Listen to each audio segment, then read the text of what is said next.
Hi friends, my name is Jessie States and I want to share a best practice with you around safety and security in terms of risk assessment for your meetings and events.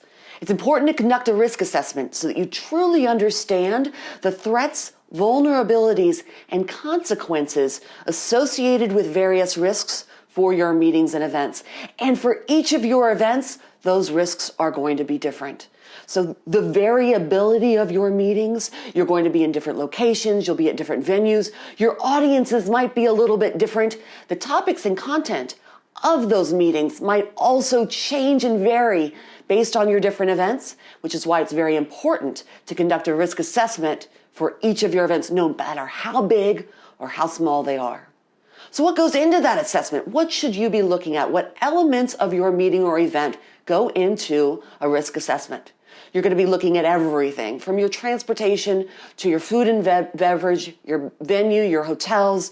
All of the different elements of your event come with different inherent risks associated with them.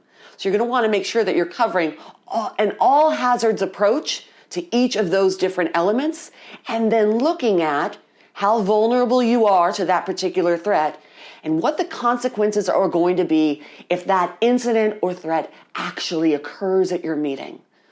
And then you're going to be able to take those things and try to mitigate or transfer some of those risks to another party.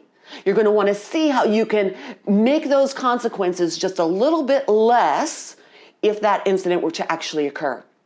Now, your risks come in different ways. They come in different formats. You may have static risks, and those really don't change. That's your destination or your venue. That could be your operators. Those things that remain static for your meeting or event. You'll also have joint risks. So joint risks are ones that you share with other people, for example, the local community or local government agencies, the police department. And then you'll have dynamic risks. And dynamic risks can change quickly. It could be weather or a criminal incident of some sort or terrorism. So you'll have 3 different types of risks that can be associated with your meetings or events.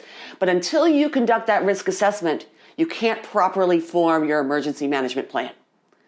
I'll see you next time for another tip on emergency management and safety and security planning.